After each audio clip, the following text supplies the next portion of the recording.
Estás escuchando el podcast de Hispania, un podcast histórico contado de la forma más moderna posible. Los políticos ilustrados del siglo XVIII comenzaron a preocuparse por modernizar la agricultura como consecuencia de la teoría fisiocrática de François Kernel, que afirmaba que la única riqueza está en la tierra y la agricultura la multiplica. Sin embargo, no se realizaron cambios muy significativos debido a que la mayoría de las tierras pertenecían a la Iglesia o a la nobleza, que junto a su carácter rentista y poco emprendedor, no propiciaron un avance económico como en otros países europeos, los cuales sus tierras eran de propietarios pequeños y no se acumulaban en el clero o nobleza. Para que el campo sea rentable, es necesario invertir en maquinaria o en abonos, pero sobre todo es primordial buscarle la mayor rentabilidad mediante la búsqueda de nuevos cultivos o de mercados para comercializar el producto. La nobleza y el clero se abastecían de lo que les proporcionaba la tierra y no se dedicaban a ninguna actividad productiva normalmente. Quienes trabajaban la tierra eran arrendatarios o contratos de alquiler muy antiguos. Los campesinos recibían una pequeña parte para poder subsistir y pagar los impuestos al Estado o a la Iglesia en forma de diezmos. Los campesinos eran muy pobres y con cultivos muy pequeños, lo que impedía acumular beneficios para invertir en el campo. Por otro lado, una gran cantidad de hectáreas de tierra pertenecían a los municipios, que servían como complemento para equilibrar la economía. Estas tierras, conocidas como tierras comunales, junto a las tierras de la Iglesia, recibían el nombre de manos muertas o amortizaciones, debido a que ni se podían vender las tierras ni los productos de estas.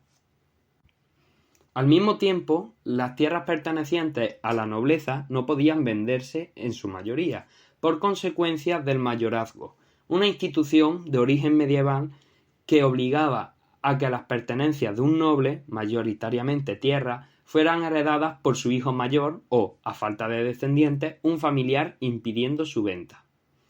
Más adelante, en el siglo XIX, los liberales eran conscientes de que el cambio en la estructura de la propiedad de la tierra había aportado a otros países una gran expansión de la producción agrícola. Por ello, adoptaron como primera medida eliminar cualquier vestigio de régimen señorial presente en numerosas regiones del país. La mayor parte del dinero obtenido era destinado a amortizar la deuda pública. Los liberales, por tanto, tenían una concepción capitalista de la economía y la certeza de la propiedad privada como vía del progreso y modernización de las tierras. La desamortización fue un proceso discontinuo, impulsado o frenado según el signo político que gobernara, desde 1767, con la expulsión de los jesuitas por los políticos ilustrados, hasta 1924, cuando Calvo Sotelo deroga las leyes definitivas sobre la desamortización.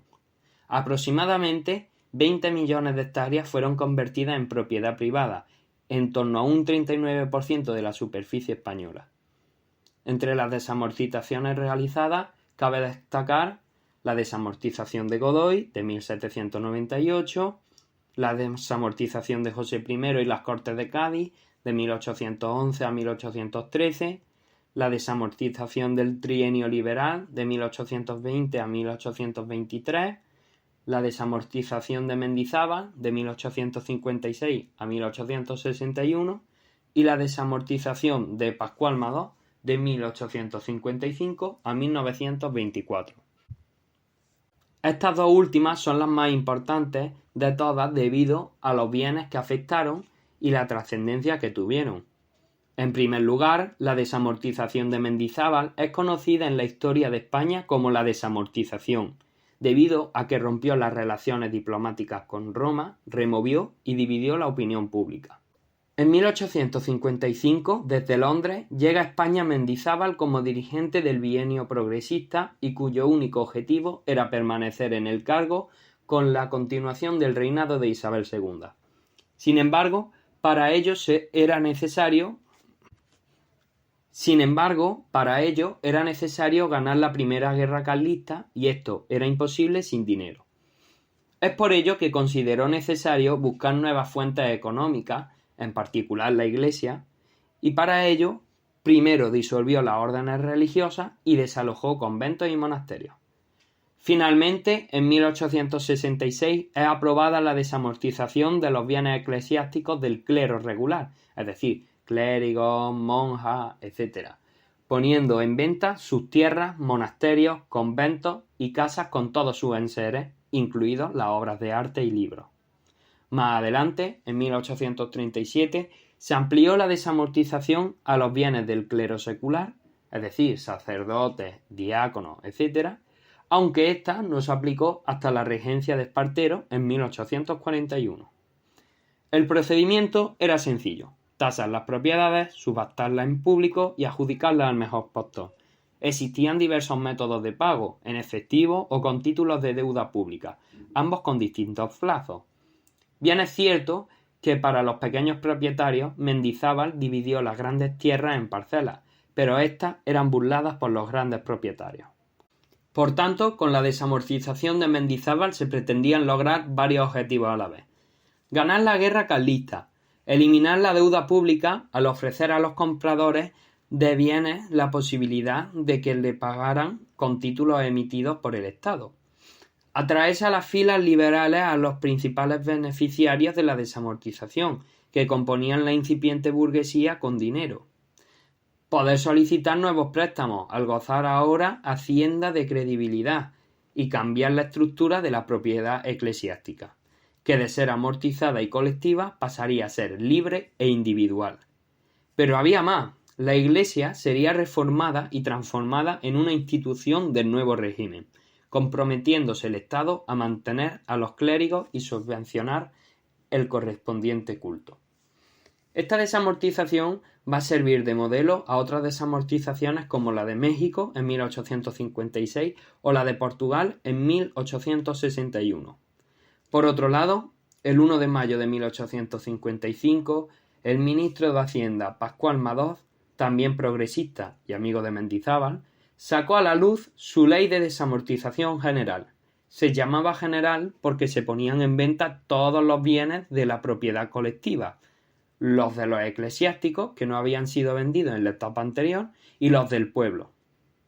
Se llamaban bienes propios aquellos que proporcionaban, por estar arrendados, una renta al concejo, en tanto que los comunes no proporcionaban renta y eran utilizados por los vecinos del lugar. La desamortización de bienes de propios y comunes se prolongó hasta 1924 con Calvo Sotelo, como ya hemos dicho. La finalidad era claramente financiera, para así saldar la deuda de Hacienda y permitir la construcción de infraestructuras y obras públicas. El procedimiento fue similar a la de Mendizábal, aunque se modificó el destino del dinero, dirigido principalmente hacia la expansión del ferrocarril y la industrialización, y también sus propietarios dejando de serlo el Estado, sino los ayuntamientos, a partir de los conocidos actualmente como bonos de Estado. Al igual que en la anterior, el mayor grupo beneficiado fue la burguesía. No obstante, el número de pequeños propietarios aumentó. El proceso de desamortizaciones no sirvió para que las tierras se repartieran entre los menos favorecidos, porque no se intentó hacer ninguna reforma agraria, sino conseguir dinero para los planes de Estado, aunque a medio y largo plazo sí contribuyó a aumentar el volumen general de la producción agrícola.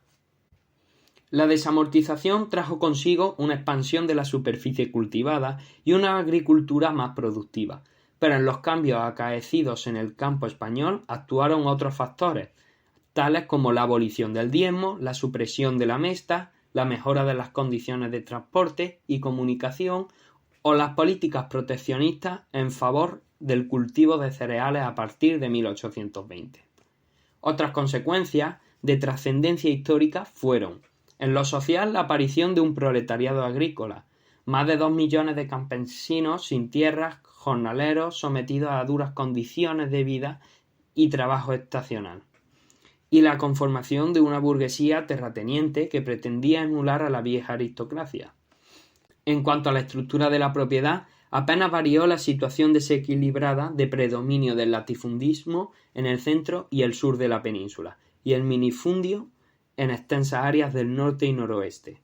Por otra parte, la enajenación de propiedades municipales trajo consigo el empeoramiento de las condiciones de vida del pequeño campesinado, privado del uso y disfrute de los antiguos bienes del concejo, y además el impacto de la desamortización en la pérdida y el expolio de una gran parte del patrimonio artístico y cultural español fueron importantes. En cuanto a los cambios agrarios, a mediados del siglo XIX, en la costa del Mediterráneo se empezó a imponer una agricultura orientada a la comercialización, tanto al mercado interno como para la exportación. Es por ello que se generalizaron cultivos como la vid, los cítricos, la caña de azúcar y el arroz, aunque también experimentaron un progreso otros cultivos que no habían sido tan extendidos como los frutos secos, el olivo y el esparto. Los grandes cultivos seguían siendo cereales, mayoritariamente trigo, el olivo y la vid, constituyendo un 85% de la producción agrícola, aunque lo verdaderamente significativo fue el aumento de la superficie dedicada al cultivo de regadío y a los frutales, convirtiéndose en un gran plan agrario que se vio impulsado por la expansión del ferrocarril. Sin embargo, hubo una reducción de la producción del trigo debido al abandono de algunas zonas por bajo rendimiento y, en gran medida, por el aumento de los viñedos, que habían experimentado previamente cierto avance por la producción de sus derivados como el aguardiente y el vino, triplicando entre el año 1850 y 1870 la exportación de vino. Este cambio radical fue como consecuencia de la ruina de los viñedos franceses por la filosera, convirtiendo a España en primera potencia mundial de producción vinícola. Como consecuencia, se formaron zonas que actualmente su fuente principal de enriquecimiento es el monocultivo de vino, como La Rioja, Jerez de la Frontera o Montilla. Desgraciadamente, la producción cayó un 40%, tras la llegada de la filosera a España junto a una bajada del precio de vino en el mercado francés a finales del siglo XIX, en concreto entre el año 1892 y 1896. El cultivo del olivo aumentó considerablemente en lugares como Cataluña, Andalucía y la Baja Aragón. Como hemos mencionado previamente, el cultivo de regadío y los frutales consiguió ocupar un gran área de cultivo. Estas nuevas zonas de cultivo se implantaron en lugares cercanos a grandes ciudades e industrias, facilitando la creación de un mercado consumista, avances en el trabajo del cultivo y una variada exportación, entre ellas la exportación de almendras y conservas de La Rioja o la remolacha de Andalucía. A pesar de la reducción de producción que sufrió el cereal español, una gran parte iba destinada a la exportación, momento clave en el que el sueño de los terratenientes de que España pasara a ser el granero de Europa parecía una realidad, pero tras el fin de las guerras de Crimea se vio frustrado.